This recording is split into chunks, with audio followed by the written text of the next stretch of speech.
नमस्कार दोस्तों, net crack अड्डा चैनल में आपका स्वागत है। आशा करते हैं आप सभी लोग स्वस्थ होंगे। दोस्तों, आज जो हम अपने एचआरएम में पढ़ने वाले हैं उसका टॉपिक का नाम है फंक्शंस ऑफ एचआर मैनेजर। ठीक है, कि एचआर मैनेजर के कंपनी के अंदर क्या क्या फंक्शंस वो जो है एचआर मैनेजर परफॉर्म करता है। देखो, इसमें बोला है कि दो पार्ट्स में इसके डिवाइड किए गए फंक्शन, एक होता है मैनेजरियल फंक्शन, एक होता है ऑपरेटिव फंक्शन। मैनेजरियल फंक्शंस के अंदर क्या क्या चीज़ें आएंगी और ऑपरेटिव के अंदर क्या क्या चीज़ें आएंगी, ये इस चार्ट के थ्रू हम आपको समझाएंगे। ठीक है, आपने ये चार्ट अच्छे से अपनी नोटबुक के अंदर ऐड करना है, इसके थ्रू आपको अच्छे से समझ में आएगा। मैनेजरियल फंक्शन के अंदर क्या आएगा, आपका प्लानिंग, ऑर्गेनाइजिंग, डायरेक्टिंग और कंट्रोलिंग। ये चार चीज़ें आपकी किसके अंदर आएंगे, मैनेजरियल फंक्शन। जो मतलब कि एक ऑर्गेनाइजेशन में जो मैनेज करने का जो फंक्शंस है उसके अंदर क्या क्या आता है, प्लानिंग, ऑर्गेनाइजिंग, डायरेक्टिंग और कंट्रोलिंग। नेक्स्ट है आपका ऑपरेटिंग फंक्शन। ऑपरेटिंग फंक्शन क्या है कि जो जो ऑपरेशंस होंगे, जो जो एक्टिविटीज़ परफॉर्म होंगे ऑर्गेनाइजेशन में, उसके साथ कैसे डील होगा। तो ऑपरेटिव फंक्शन के अंदर क्या क्या आएगा, सबसे पहले होता है प्रोक्यूरमेंट। प्रोक्यूरमेंट क्या होता है, लेना। ठीक है, इसके अंदर एचआर की प्लानिंग की जाएगी, job analysis, recruitment, selection, placement, induction, ये सब चीज़ें क्या होंगी, प्रोक्यूरमेंट से।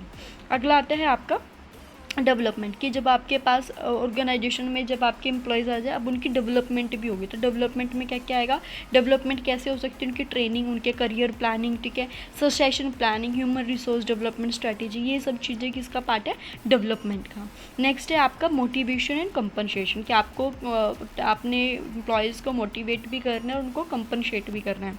कैसे, जॉब डिज़ाइन, वर्क शेड्यूल के थ्रू मोटिवेशन, जॉब इवैल्यूएशन के थ्रू, ठीक है, इंसेंटिव्स देके उन्हें कुछ बेनिफिट्स देकर आप मोटिवेट या फिर मोटिवेट कर सकते हैं। ठीक है, अगला आता है मेंटेनेंस। मेंटेनेंस क्या है कि आपके पास, अगर आपके पास एम्प्लॉयज़ आ जाए तो आप उसको लंबे समय तक अपने कंपनी के अंदर कैसे टिकाए रखते हैं, कैसे उसको मेंटेन करोगे, उसके हेल्थ से रिलेटेड सेफ्टी होगी, ठीक है, वेलफेयर, सोशल सिक्योरिटी, ये सब चीज़ें आपके किसके अंदर आता है, मेंटेनेंस के अंदर। फिर आता है इंटीग्रेशन। इंटीग्रेशन के अंदर क्या आता है, ग्रीवियंस, ठीक है, डिसिप्लिन, ठीक है, कोई डिस्प्यूट हो जाए उसको कैसे आपने वो करना है, कलेक्टिव बार्गेनिंग, पार्टिसिपेशन, ठीक है, एम्प्लॉयज़ की, ये सब किसके अंदर आता है, इंटीग्रेशन, जो एक एम्प्लॉयज़ को एक उसके मैनेजर से, उसके कंपनी से जोड़ के रखता है। ठीक है, नेक्स्ट आता है इमर्जिंग इशू, जैसे कि पर्सनल रिकॉर्ड हो गया, ठीक है, पर्सनल ऑडिट हो गया, ठीक है, जॉब को स्ट्रेस हो गया, टाइम उनको मेंटर के तरह के उसमें काम करना, ठीक है, उनके बारे में पर्सनल रिसर्च करना, ये सब चीज़ें किसके अंदर आता है, इमर्जिंग है। ठीक है, जिसमें आ गया procurement, development, motivation, maintenance, integration और आपका इमर्जिंग।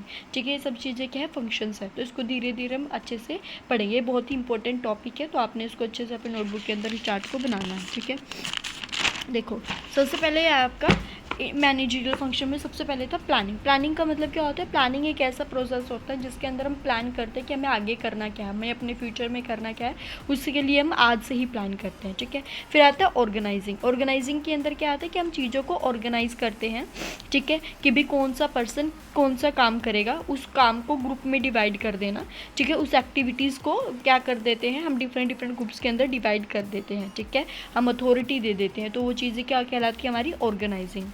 नेक्स्ट है आपका डायरेक्टिंग। डायरेक्टिंग का मतलब उनको सुपरवाइज करना, डायरेक्शन देना, ठीक है, कि एम्प्लॉयज़ को बताना कि भाई कैसे करना है काम आपने। ठीक है, फिर आता है कंट्रोलिंग। कंट्रोलिंग का मतलब क्या होता है कि आपने क्या करना है कि अपने एम्प्लॉयज़ को कंट्रोल भी करना है, ठीक है, ताकि वो अगर कोई गलत करे तो उनको आपने टाइमली उनको टोक भी देना है कि भाई तुम्हारा ये चीज़ सही नहीं है। तो कंट्रोलिंग भी होना ज़रूरी है उनकी एक्टिविटीज़ पर। ठीक है, फिर उसके बाद था ऑपरेटिव फंक्शन। ऑपरेटिव फंक्शन के सबसे पहले क्या आता है, जॉब एनालिसिस। जॉब एनालिसिस के अंदर क्या करते हैं, हम क्या करते हैं, जो भी हमारे ऑर्गेनाइजेशन में जो भी काम है उससे रिलेटेड हम क्या कर देते हैं, इन्फॉर्मेशन कलेक्ट कर देते हैं और देखते हैं इस जॉब में किस तरह की रिस्पॉन्सिबिलिटीज़ आपके होंगी। ठीक है, फिर आता है human resource planning. Human resource planning का मतलब होता है कि अब आपके पास कितने एम्प्लॉयज़ हैं और आपके ऑर्गेनाइजेशन में और कितनों की ज़रूरत। देखो, ज़्यादा भी एम्प्लॉयज़ नहीं होने चाहिए, उनको मेंटेन करना मुश्किल हो जाएगा, कम भी नहीं होने चाहिए ताकि हमारा काम भी ना रुक जाए। तो मतलब कि आपके पास एक अप्रोप्रिएट आपके पास क्वांटिटी होनी चाहिए अपनी ह्यूमन रिसोर्स की। तो आपने प्लान करना है कि आपके पास कितने ह्यूमन रिसोर्स हैं और कितनी आपको और ज़रूरत। रिक्रूटमेंट का मतलब होता है कि जब आप वैकेंसी निकालती हो, भर्ती निकालती हो, ठीक है, अगर आप मान लो आपको ज़रूरत है, आपको चाहिए अपने ऑर्गेनाइजेशन में एम्प्लॉयज़, तो आप क्या करोगे, करोगे, आप रिक्रूटमेंट निकालनी शुरू कर दोगे, ठीक है। ऑनलाइन भी आप निकाल सकते हो, अपनी वेबसाइट पे निकाल सकते हो, ठीक है। न्यूज़पेपर में ऐसे एडवर्टीजमेंट के थ्रू आप निकाल सकते हैं, ठीक है। सिलेक्शन क्या है कि जब आप रिक्रूटमेंट करोगे तो लोग उसमें अपनी एप्लीकेशन फॉर्म भरेंगे, तो जब एप्लीकेशन वो देंगे तो आप क्या करोगे, उनका इंटरव्यू कंडक्ट करवाओगे। तो जो आपको उनके स्किल्स के अकॉर्डिंग, उनकी एजुकेशन, उनके एक्सपीरियंस के अकॉर्डिंग, उनके क्वालिफिकेशन के अकॉर्डिंग आप सेलेक्ट करोगे अपने उसके अंदर, ठीक है। फिर आता है प्लेसमेंट में क्या होता है कि आपने अब क्या कर देना है, सही पर्सन को सही जगह पर प्लेस कर देना है, ठीक है। According to the person qualification, उसके स्किल्स के अकॉर्डिंग वो जहाँ पर सुइटेबल है हमारे ऑर्गेनाइजेशन में, उस लेवल पे उसको पहुँचा देना। फिर आता है इंडक्शन एंड ओरिएंटेशन। देखो इंडक्शन क्या होता है, इंडक्शन होता है जैसे जब पर्सन नया आएगा तो उसको सबसे मिलवाया जाएगा, हर जो और मेंबर्स हैं, जो और एम्प्लॉयज़ हैं या फिर और जो भी हमारे मेंबर्स हैं, उनसे उसकी मुलाकात होगी कि भी हमारे ऑर्गेनाइजेशन में ये पर्सन नया है, इसका नाम ये है, ये इस प्लेस पे है, ठीक है। सारी चीज़ें बताया जाएगा। ओरिएंटेशन का मतलब होता है, ओरिएंटेशन का और इंडक्शन में ये डिफरेंस है। इंडक्शन में तो आपको पर्सन से मिलवाया जाता है, ओरिएंटेशन में आपको प्रैक्टिकली बताया जाए, जो भी आपका काम है वो आपको प्रैक्टिकली दिखाया जाएगा कि आपने किस तरह से, जैसे मान लो कोई मशीन पे काम है तो आपको वो दिखाना पड़े, वो मशीन के थ्रू आपको दिखाया जाएगा, ठीक है। नेक्स्ट है आपके डेवलपमेंट फंक्शन की ऑर्गेनाइजेशन में जो एम्प्लॉयज़ के डेवलपमेंट से रिलेटेड था। सबसे पहले है ट्रेनिंग, है ना। तो क्या करें, अब एम्प्लॉयज़ को टाइमली आपने ट्रेनिंग देनी। ऐसा ही नहीं है कि जो नए एम्प्लॉयज़ हैं उनको ट्रेनिंग देनी नहीं। कई बार क्या होता है कि कुछ गवर्नमेंट की कुछ पॉलिसी चेंज आ जाए, कोई नई टेक्नोलॉजी आए, तो उसके अकॉर्डिंग भी आपको पुराने के साथ साथ नए को भी ट्रेनिंग देनी पड़ती है, ठीक है। अगला आता है career planning and development. Career planning कैसे होगी कि जो एम्प्लॉयज़ हमारे ऑर्गेनाइजेशन में काम कर रही हैं उनकी एजुकेशन में और डेवलपमेंट करना, उनकी स्किल में और बढ़ावा करना, ताकि वो और अच्छे से काम कर पाए, ठीक है।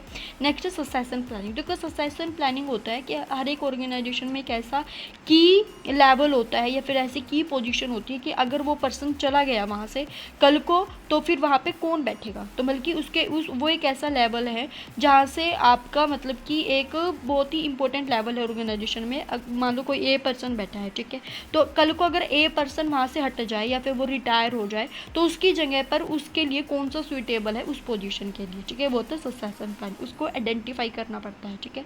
नेक्स्ट है एचआरडी क्या होता है, ह्यूमन रिसोर्स डेवलपमेंट, कि हमारे ऑर्गेनाइजेशन में जितने भी पर्सन काम कर रहे हैं, जितने भी ह्यूमन रिसोर्सेज काम कर रहे हैं, उनकी डेवलपमेंट हो, ठीक है, ताकि वो क्या कर सके, आप जो है वो उनकी कैपेबिलिटी इंक्रीज हो सके। अगर उनकी स्किल अगर 7 है, ठीक है, तो मतलब कि वो 10/10 हो सके, ठीक है। नेक्स्ट है motivation and compensation function. Motivation से रिलेटेड क्या है, सबसे पहले है आपका जॉब डिज़ाइन, ठीक है। मोटिवेशन क्या होता है कि यहाँ पे सबसे पहले आपको जॉब डिज़ाइन की जाएगी। जॉब डिज़ाइन का मतलब क्या होता है कि इस जॉब में आपको ये काम करना पड़ेगा, ये आपके टास्क होंगे, ये रिस्पॉन्सिबिलिटी होगी, इसमें अब सारा चीज़ बता दिया जाएगा, ठीक है। जो वर्क शेड्यूलिंग का मतलब होता है कि काम का शेड्यूलिंग कैसा होगा, उसका टाइम पीरियड कैसा होगा, ठीक है, टाइमिंग कैसा है, फ्लेक्सी टाइमिंग है कैसा है, क्या वर्क फ्रॉम होम हम कर सकते हैं, तो काम करने का शेड्यूल कैसा है, वो चीज़ें हैं, ठीक है। नेक्स्ट है मोटिवेशन देखो इंपॉर्टेंट है कि कई बार अगर पर्सन का काम करने का मन ना हो, वो डीमोटिवेट हो, इवन के स्टूडेंट्स हो, चाहे कोई भी हो, एक लेवल पे ऐसा आता है कि वो डीमोटिवेट होने लग जाता है। तो आपको उस लेवल पे उस पर्सन को पुश करना है, उसको मोटिवेट करना है, ताकि वो काम अच्छे कर सके, अपने एफर्ट्स और लगा सके। नेक्स्ट है जॉब इवैल्यूएशन का मतलब होता है यहाँ पे हम इवैल्यूएट करते हैं जॉब को दूसरी जॉब के साथ, ठीक है। मान लो एक ए जॉब है, एक बी जॉब है, ठीक है। ए जॉब में ये वाला काम है, बी जॉब में मान लो दूसरा काम है, तो हम इवैल्यूएट कर रहे हैं कि ए में ये है, बी में ये है, ठीक है, इसमें इतनी सैलरी है, इसमें इतनी सैलरी है, समझ रहे हो, मतलब कि आप जॉब को इवैल्यूएट कर रहे हो, कंपैरिजन कर रहे हो बेसिकली। नेक्स्ट है इंसेंटिव्स एंड बेनिफिट। देखो according to the person efforts, ठीक है, उसके काम कर जिस हिसाब से वो काम कर रहे हैं, तो उसको टाइमली उसको इंसेंटिव्स, उसको बेनिफिट्स भी देने हैं, ठीक है।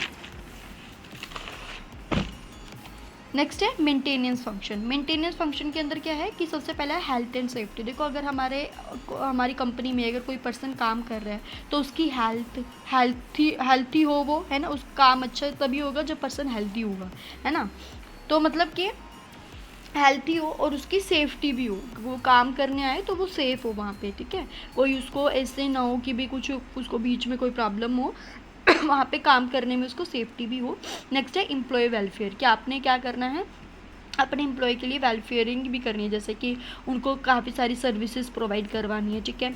मान लो उनके पास घर नहीं है तो आप एक घर दे सकते हैं छोटा सा, ठीक है। ट्रांसपोर्टेशन फैसिलिटीज़ दे सकते हैं, ठीक है। एम्प्लॉय वेलफेयर में ये चीज़ें आएंगी। अगला आता है सोशल सिक्योरिटी। सोशल सिक्योरिटी के अंदर कैसे होगा कि आप क्या करें, अगर आपके ऑर्गेनाइजेशन में वुमेन ज़्यादा हैं तो आपने उनको मैटरनिटी बेनिफिट्स दे देने हैं, ठीक है। वुमेन है तो उसको आप मैटरनिटी लीव दे सकते हैं, कोई बीमार है तो उसको मेडिकल लीव दे दी, ठीक है। रिटायरमेंट बेनिफिट्स दे दिए, ये आपके कुछ सोशल सिक्योरिटीज़ होती हैं, ठीक है।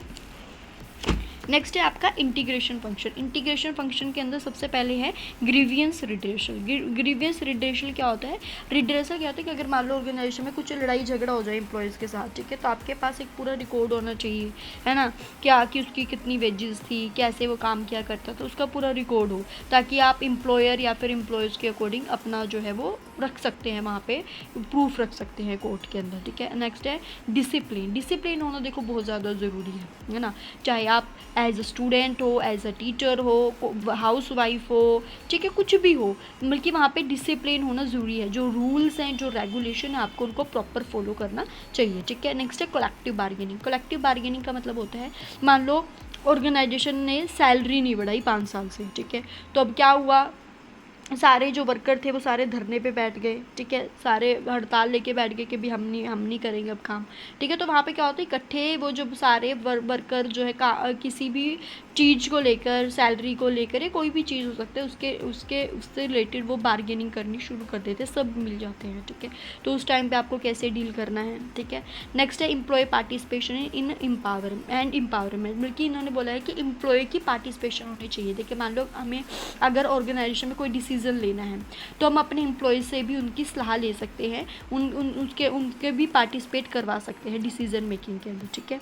नेक्स्ट है इंडस्ट्रियल रिलेशन। इंडस्ट्रियल रिलेशन का मतलब क्या होता है, लेबर का और मैनेजमेंट का एक अच्छा रिलेशन होना चाहिए, ठीक है, तभी आप वहाँ पे अच्छे से काम कर पाते हैं। जब आपका रिलेशन अच्छा है अपने एम्प्लॉयज़ के साथ, एम्प्लॉयज़ का एम्प्लॉयर का एक मैनेजमेंट के साथ, अगर आपका रिलेशन अच्छा है तो मतलब कि एम्प्लॉयज़ भी अच्छा काम जो है वो करते हैं, ठीक है। ये सभी चीज़ें क्या कि फंक्शंस थे एचआर मैनेजर का, कि जो एचआर मैनेजर है वो किस तरह से क्या क्या फंक्शन जो है परफॉर्म करते हैं एक ऑर्गेनाइजेशन के अंदर, ठीक है। दोस्तों इस टॉपिक में कोई डाउट है तो आप मेरे को कमेंट कर सकते हैं। वीडियो अच्छी लगी तो मेरी वीडियो को लाइक करना, चैनल को सब्सक्राइब करना। जय हिंद, जय भारत।